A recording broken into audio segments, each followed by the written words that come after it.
Donald Trump is all about money. And you, every one of you sitting in this room, you either recognized his greatness and bask in it and glory in it, or Donald has a word for you. Loser. Donald is a man who's publicly humiliated the mother of his children, who you'll read in my book made up stories that beautiful women, Kim Basinger, Madonna, Carla Bruni, were pounding on his bedroom door because, after all, every woman in America has got to have Donald. By the way, not only did none of these women want to notch their lipstick case, two of them had never met him, apparently, and the third one had a brief conversation with him and refers to him as the king of sleaze. Now, Donald has spent his entire life doing business with con artists, with mafia, with Russian mobsters, with swindlers, his entire life. Not surprisingly, since his father, Fred Trump, a very industrious guy who also was a profiteer on post-World War II housing projects, had a business partner, Willie Tomasello, who, according to law enforcement reports and the New York State Organized Crime Task Force, was an associate and a front for the Gambino and Genovese organized crime families. So Donald, not unsurprisingly, after graduating from college, where he keeps saying nobody's ever seen President Obama when he went to Colombia. Like, the women who've been interviewed about the dates they went on with him and the people who played basketball with him. None of those people apparently exist to Donald. Hardly anybody saw him at Penn, although I did interview Candace Bergen, who told me that they did go on a date which, as she put it, ended early.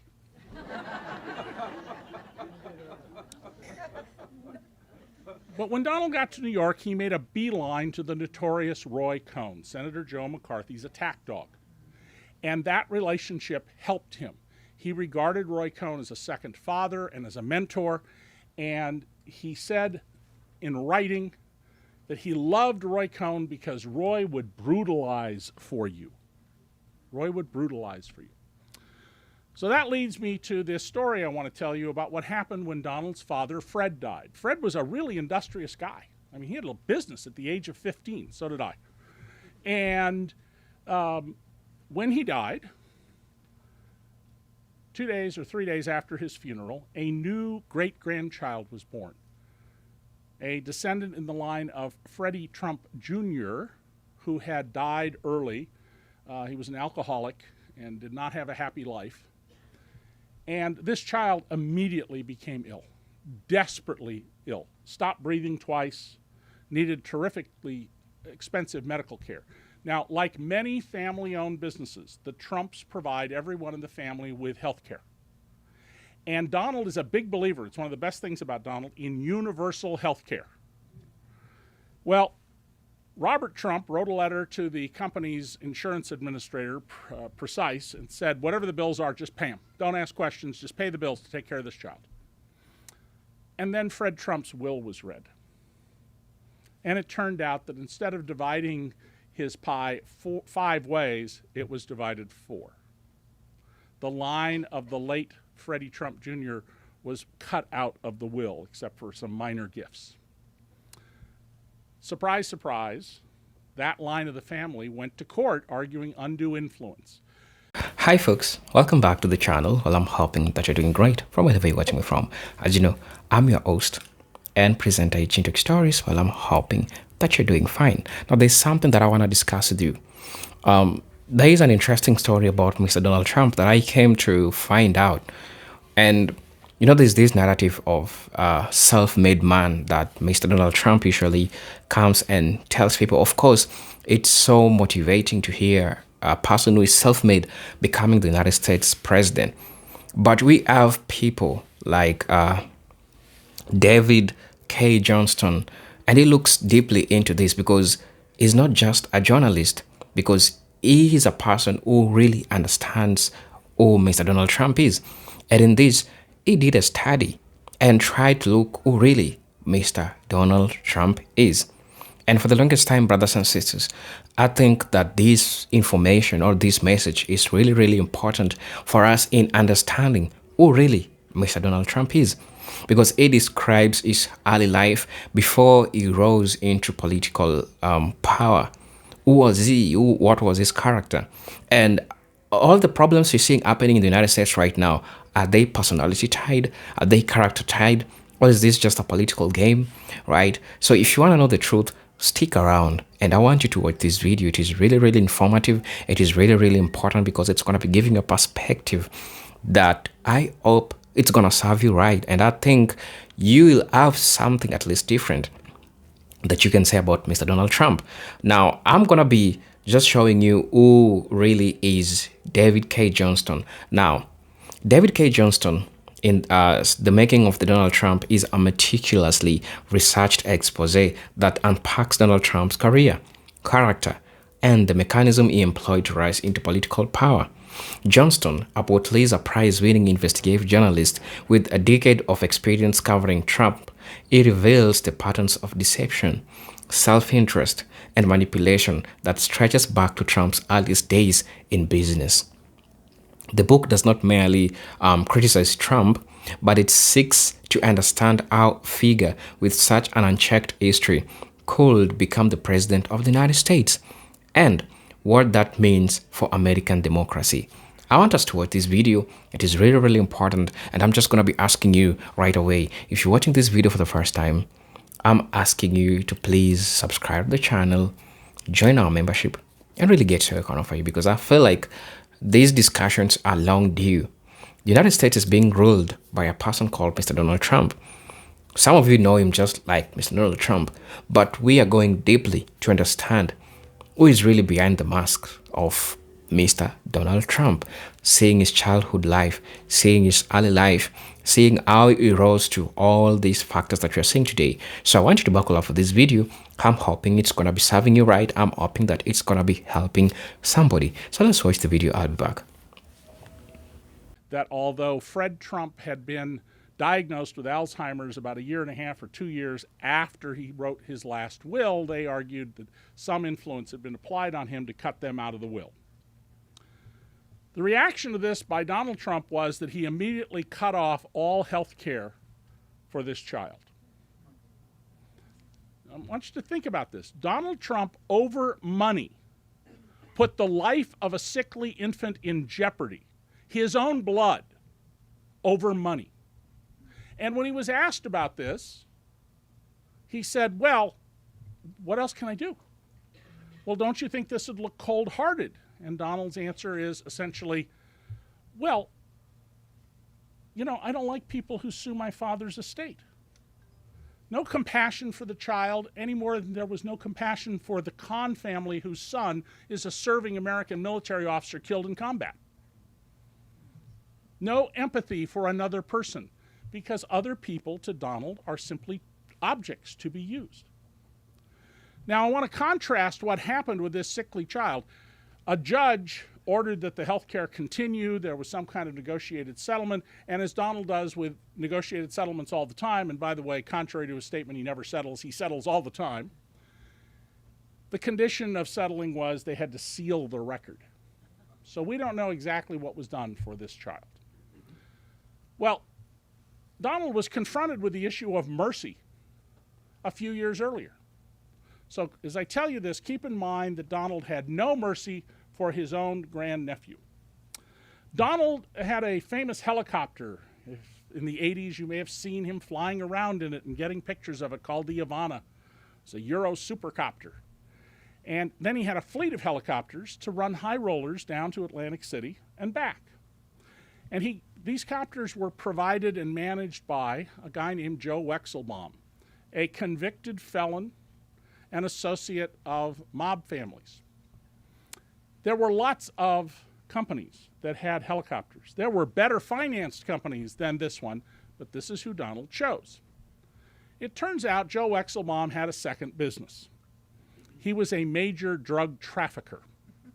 He ran a drug ring that got cocaine and marijuana from Colombia. They picked it up in Miami. According to the court papers, Joe Wexelbomb personally handled the drugs. He sometimes helped load them into the cars. He would give the drivers money or plane tickets or whatever they needed to go on. And they would go up to Cincinnati and areas near there. He was indicted in the fall of 1985.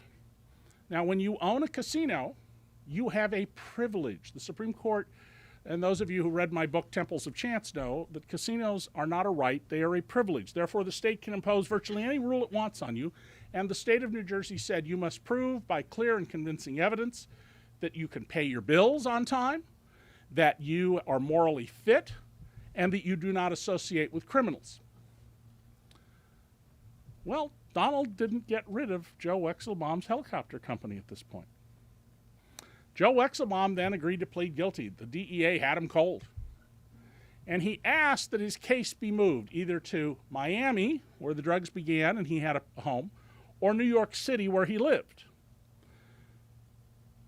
The case instead was moved to New Jersey, which neither the prosecutors nor the defense lawyer have ever been able to explain.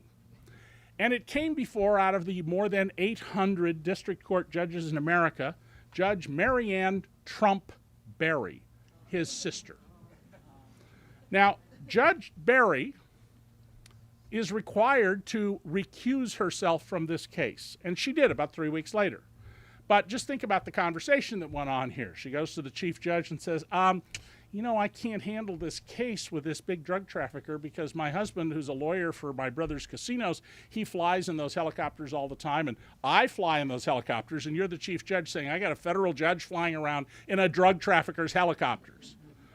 Potential here for real embarrassing things to happen for the federal judiciary.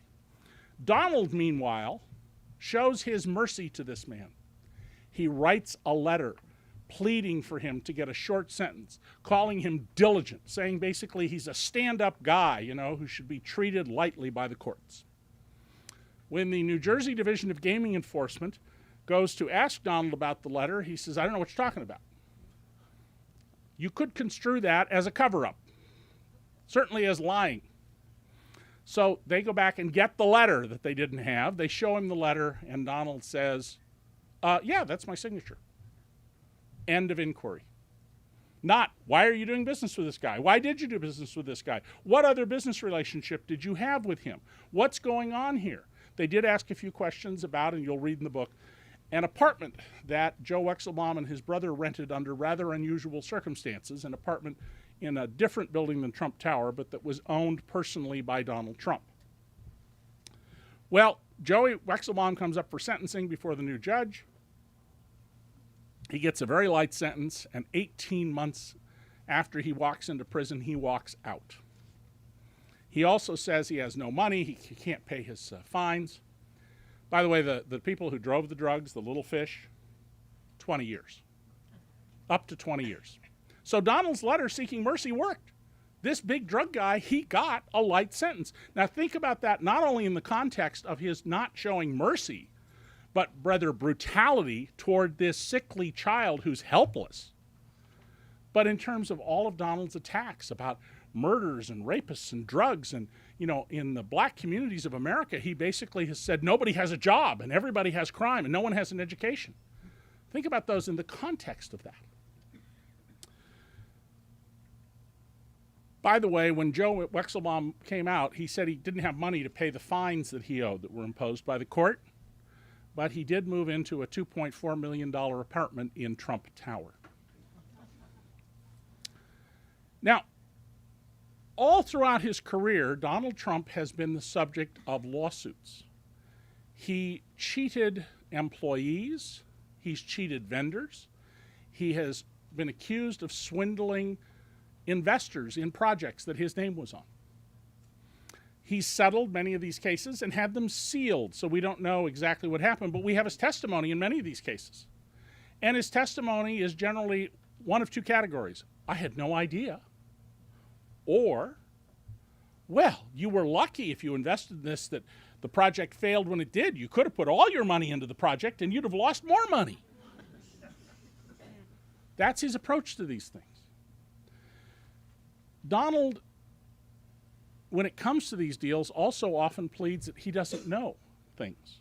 And you'll see some answers that he gives to questions presented to him under oath where his answers are gibberish. I don't know what else to call them. You may have watched in December the Republican debate. And in that debate, Hugh Hewitt, very smart right-wing radio talk show host and a lawyer. He represents companies in environmental deals. He's on the protect the company's interest side. And he asked Donald Trump, what's your priority among the nuclear triad? And Donald Trump's answer, which I quote in full, was gibberish. I don't know what else to call it. And Hugh Hewitt asked the question a second time. And Donald says, oh, nuclear, that's like it's so massive and impressive. You know, it's like it's a big deal. And Hugh Hewitt says, Senator Rubio, same question. Well, let me first, Hugh, tell the American people what the nuclear triad is if they don't know. It is the ability of the United States military to deliver nuclear weapons from submarine-based missiles, land-based missiles, or bombers. When you got to be schooled by Marco Rubio, you don't know much. But here's the thing that my wife and I were watching that debate, and I said that should be the lead item in the coverage of the debate tomorrow by everybody, that this is this most crucial matter of your finger on the button, and Donald doesn't know anything. And I said, however, my guess is it'll get minimal mention. Well, actually, a lot of the stories didn't even mention it. They completely missed it because politics reporters cover the horse race. They don't cover policy. They don't know what the nuclear triad is, nor did they know the significance of this question. But here's what turns out people didn't know that's in my book. Hugh Hewitt asked the exact same question 4 months earlier on his radio show. So Donald had 4 months to get schooled on this. And I ran into Hugh here in Washington a couple of weeks ago. Never met him before. And he didn't know about my book. And I told him the story. And he says, yeah. He said, boy, he had 4 months to get ready for that, didn't he? And he didn't do a thing. Donald doesn't know anything. All you have to do is actually step back and listen to what he says. I'm going to tell Nabisco and Ford they can't build a factory in Mexico. It's not within the powers of the President of the United States to go around telling corporations where they're going to spend their money. And where are the principled conservatives on this issue? Can you imagine if President Barack Obama came out and said that? Donald Trump, through his companies, owes millions and millions and millions of dollars to the Communist Chinese Bank of China, which is essentially controlled at the end of the day by the 9 thugs who lead the government in Beijing.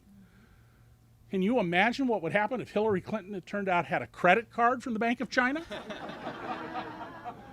Donald Trump has received millions and millions of dollars from Russian oligarchs.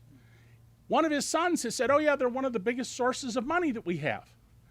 I don't know how many of you saw, but there was a really terrific, well-done story in the New York Times a few days ago about all the people who are enemies of Putin, either oligarchs or journalists, who've been murdered. And down in the story was this little line that the Duma had passed a law so that Putin could kill people outside the country. Now, we've killed a few Americans outside the country, but they're people who've declared themselves enemies of the state. And you can argue whether that's right or wrong, but look at what Putin's doing. They're poisoning people and poisoning innocent people in some cases, having people shot.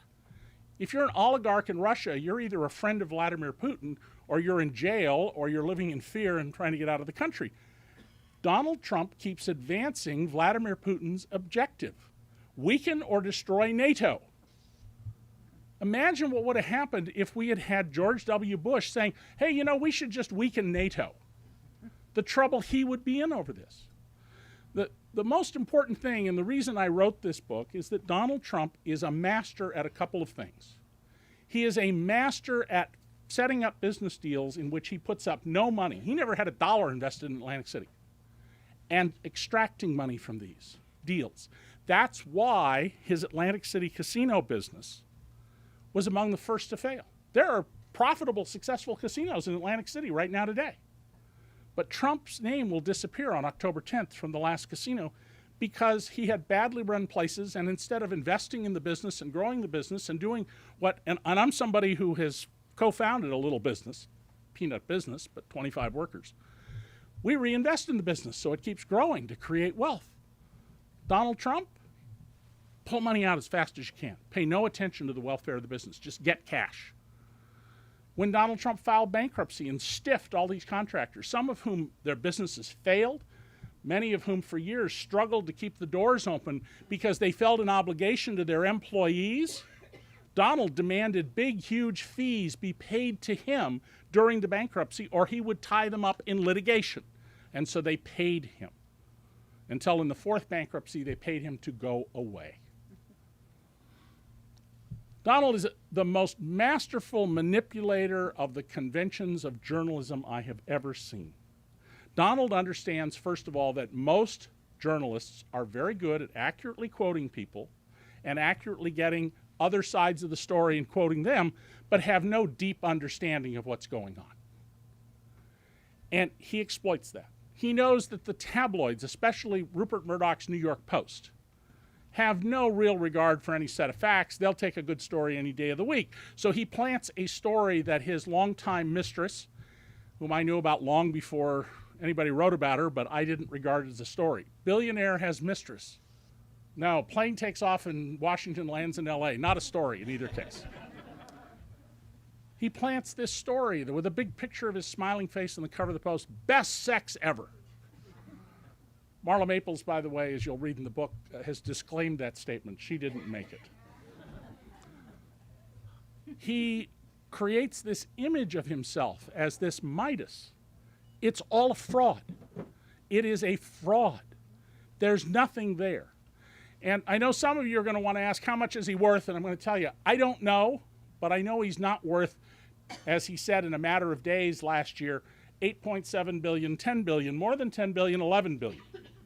What I do know is what Donald said under oath when he had to answer questions about how much are you worth. And he said, well, it depends on my emotional state. And the lawyer goes, excuse me, the lawyer who is now the head of enforcement at the SEC. And he asks a little further, and Donald says, well, yeah, I mean, it depends on how I'm feeling that day. That's, what's happening in the world and how my mood is. That's how I determine my net worth. Now, if this guy wasn't running for president of the United States, I think we'd all agree, that's crazy. That's absolutely crazy. That is, nobody does it that way. And throughout his life, Donald has gotten away with this because almost nobody challenges him. Wayne Barrett, probably the best reporter who ever worked in New York City, who got onto Donald very early on and wrote about him at length in the Village Voice, and who, despite working at the Village Voice, had the most extraordinary law enforcement sources of any reporter I've ever known. And I, and a guy named Neil Barsky at the Wall Street Journal, until Donald pulled a trick on him and he got fired, we're basically the only people really examining Donald. Everybody else, he was a good story. What are you going to go do a bunch of work for? Donald said this thing, and it's a good story. And we would say, yeah, well, let's go look up the records. And we would question what was going on there. So before we go to questions, I want to get across to you that the person you have seen, the image created by Donald Trump with the complicity of our major national news organizations who are utterly failing in their duty with a few notable exceptions. The Washington Post has tried pretty hard. One TV reporter, Katie Tur, has at least asked the tough follow-up questions on him. By and large, Donald Trump has gotten from the press what he wants, to create this image that he is the modern Midas, that, as he said, I alone can save you. That's not the statement of a leader of a free people in a democracy. That's the statement of a would-be dictator. He has said, I love the blacks. And you would think most journalists, even white journalists, would have enough sense to say, boy, that's an interesting way to phrase that statement. And they might want to go look up the times that Donald has been found to have engaged in discrimination against blacks and women and Asians. Found to have done so, been fined for it. They're not doing that. Why is he on all the time? Why has he gotten what by the last measure I saw, was more than $4 billion of free media? Because he's like a train wreck. People won't turn away from the TV. Fox News has put out the story that when they turned off Donald, people turn off their TVs or go to another channel. This is no way to run a democracy. This is serious business.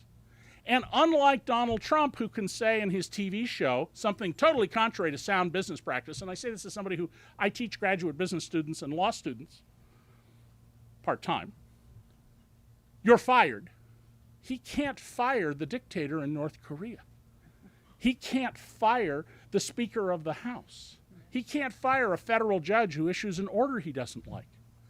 Donald Trump tells you he has this sort of vague plan. He's going to build a wall. He's going to get the trillions of dollars, or certainly many hundreds of billions of dollars needed, however he does it, because he's changed slightly now, to round up people in the country illegally. Not the people, by the way, I describe in my book who worked for him and who he cheated out of their wages, but round them up. And other things he's discussed, that he can't do it unless Congress passes legislation allowing him to do that and providing the money.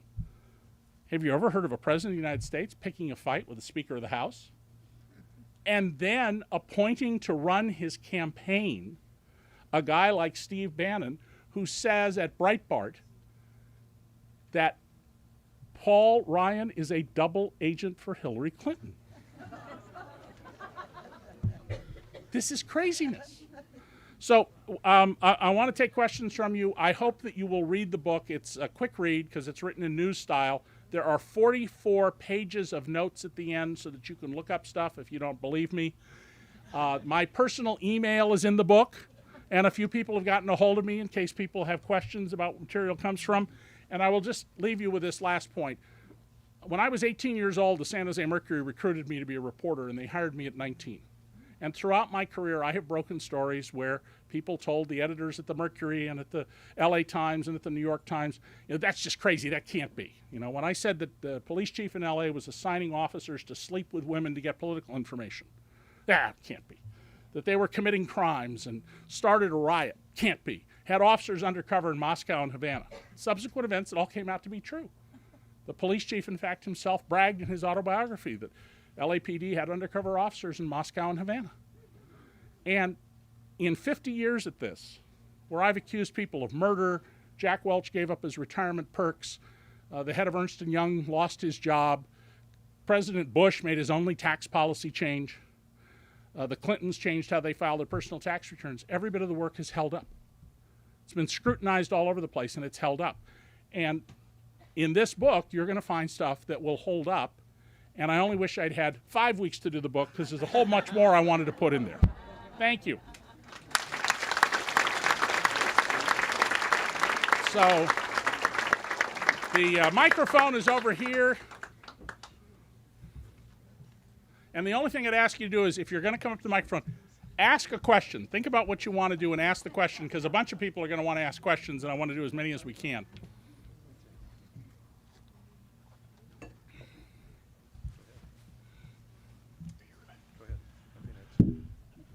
You make a very persuasive case, completely persuasive. Why has the Republican Party allowed Donald Trump to be where he is today? Because Donald got the votes. I mean, it's as simple as that. But what you're seeing on a broader scale is parties are not important anymore. What's important, and Citizens United really hammered this home, is it's the people who are financing the campaigns, these very narrow groups of people in the country who are financing campaigns.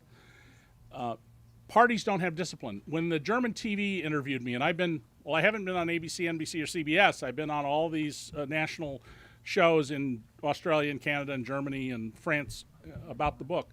One of the correspondents said to me, if a minor backbencher said just a few of the things Donald said, the party would discipline this person. If that didn't work, they would get him out of there. I don't want you to have to stand in. Party has no power here.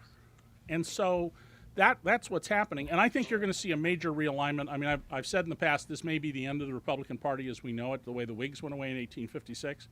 But they're going to have a major realignment. And those Republicans who have not separated themselves from Donald Trump, Glenn Beck said the same thing last night on Lawrence O'Donnell that I've been saying.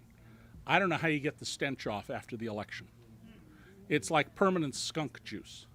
So. Go ahead. Please. Sir. Two quick questions. There is a book that came out, 6 months ago that was a political biography. I'm sorry, a political campaign biography by Trump, and I'm sorry I've forgotten the name of Yeah, it. I've got all of Donald's books and I've read them. Yeah, you must have it. The It was originally called Crippled America, but he's retitled it. Yes, I think it's retitled. In any case, Hello brothers and sisters, welcome back to the channel. Well, I'm hoping that you're doing super great, super fine from wherever you're watching me.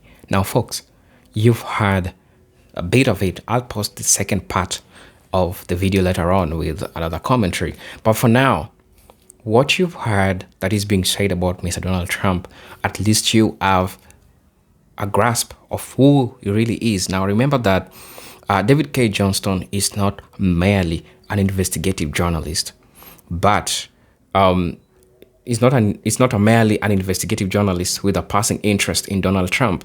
He is arguably one of the few journalists who has been tracking Trump's career for over 3 decades. His long acquaintances with Trump business operations, finances, strategies, and public statements gives this book a unique authority.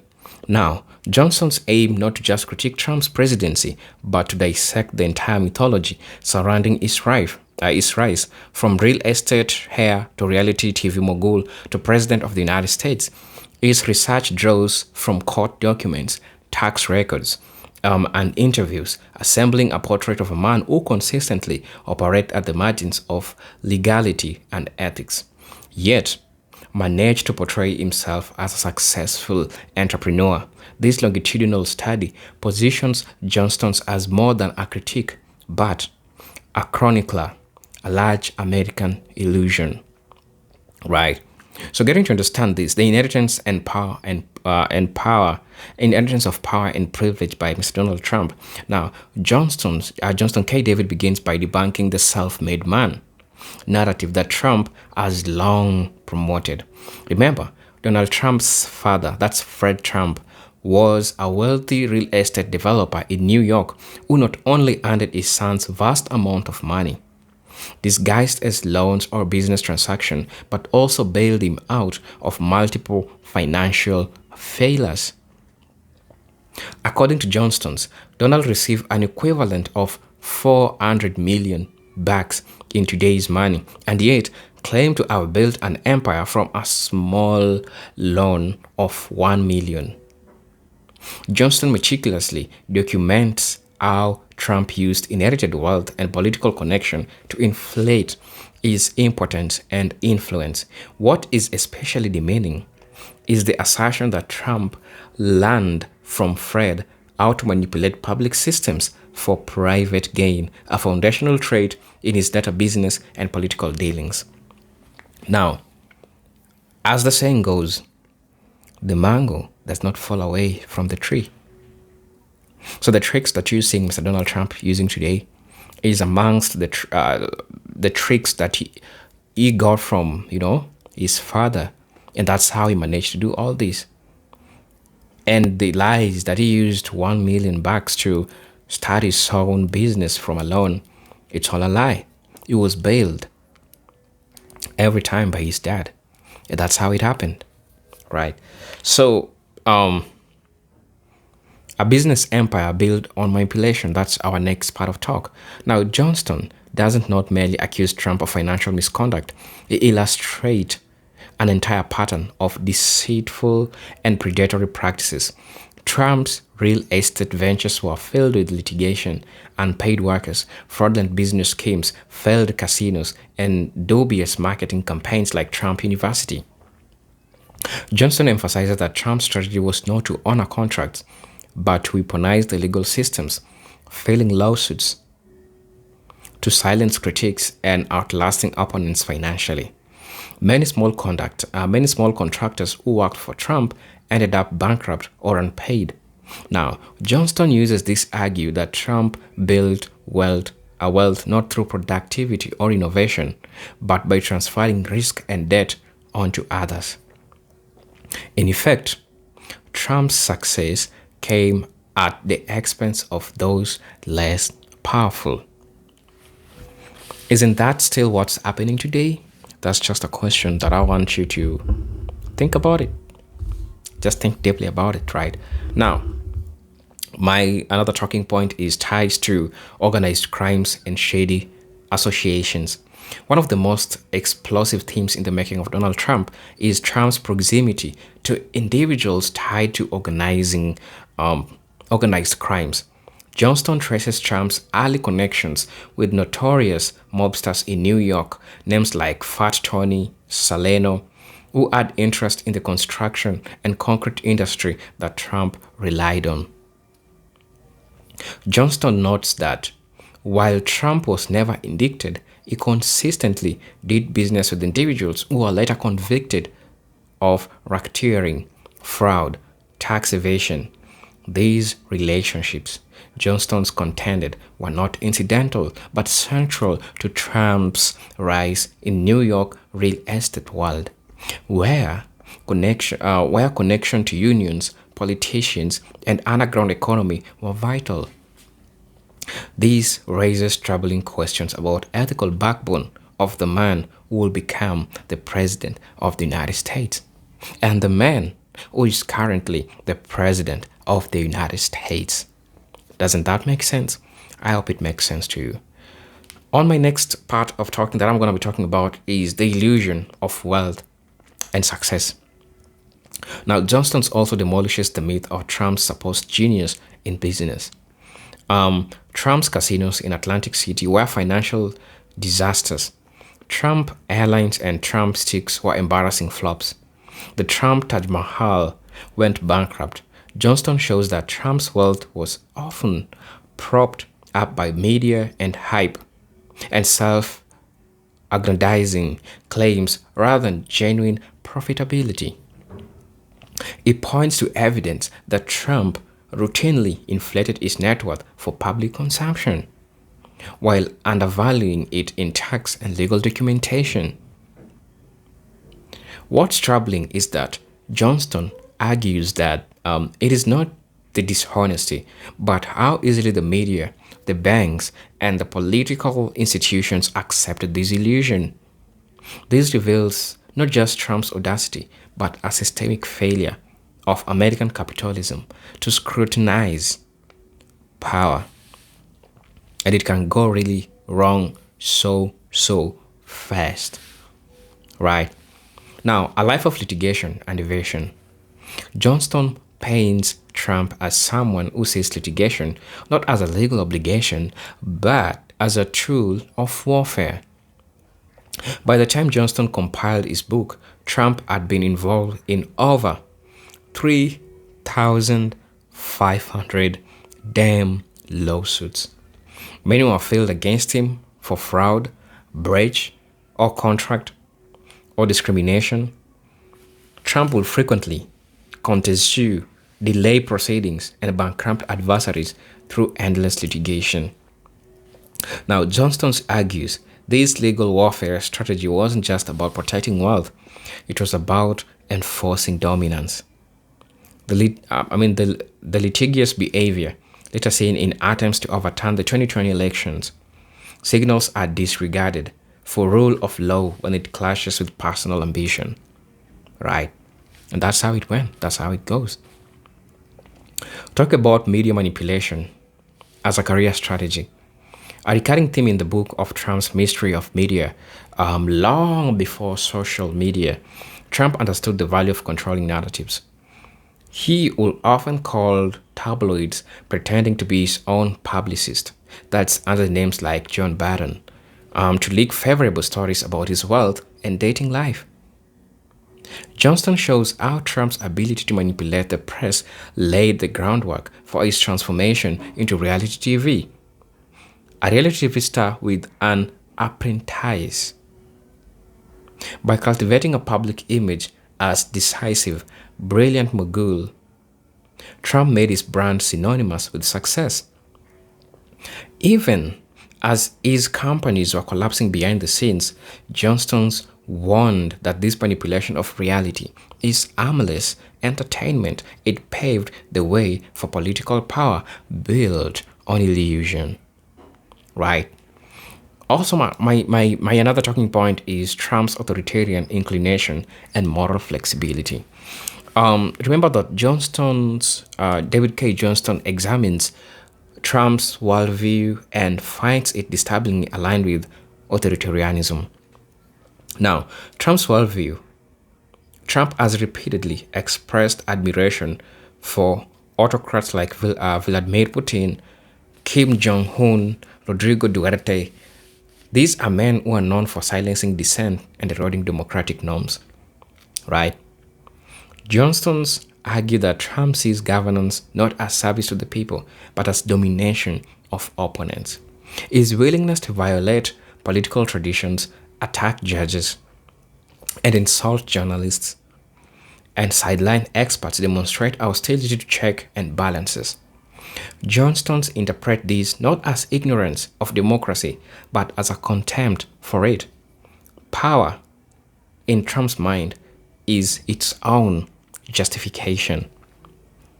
Talking about scandals in philanthropy and charity, Johnston dedicates a considerable attention to Trump's supposed philanthropy, often used to polish his public image.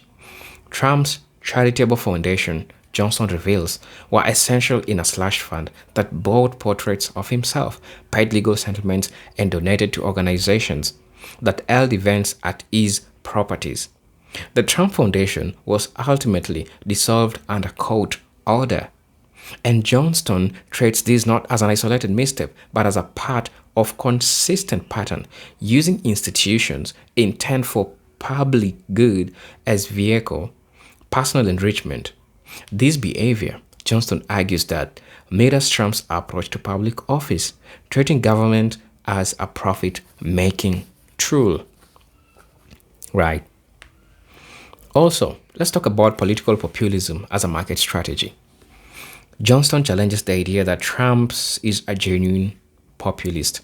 While Trump spoke the language of economic anxiety and anti-elitism, Johnston shows that his policies consistently favored the wealthy. Tax cuts for the rich, deregulation of the Wall Street, and rollback of labor protections. Trump America First slogan masked a deep hostility to workers' rights, public health care, and education. Johnston argues that Trump doesn't care about the working class. He simply knows how to appeal to their fears and frustrations. His populism, Johnston insists, is a branding strategy, not one that allows a billionaire to present himself as a political outsider. Enabling institutions and the collapse of scrutiny. One of Johnson's important contributions in his exploration of how systems meant to constrain power, that is, media, courts, political parties, who failed to stop Trump. Journalists prioritize sensationalism over investigation. Regulatory agencies turned a blind eye to tax dodge and conflict of interest. Politicians, especially in the Republican Party, surrendered their principles for proximity to power. Johnston suggests that Trump is not an aberration, but a byproduct of a system that rewards fame, wealth, and boldness over integrity. His rise reflects the moral and institutional decay of American public life. Right?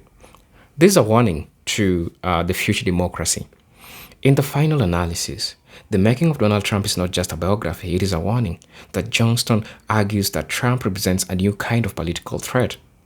A demagogue who clocks himself in nationalism while eroding democratic norms from within. His ability to lie without consequences, to exploit public rage, and to redefine truth itself possesses a challenge that goes beyond presidency. Johnston's books is a call for vigilance, not just against Trump, but against the broader cultural trends of celebrity worship, media complicity, and institutional cowardice. If Americans do not reckon with how Trump happened, Johnston suggests they may soon face someone even worse, more cunning, less chaotic, and more dangerous. Just think about it. I'm your host and presenter, Jintek Stories. But until then, I'm hoping to see you in my next video. If you're watching us for the first time, I'm asking you to subscribe to the channel. Please join my membership and really see what I can offer you. But until then, peace, love, and harmony.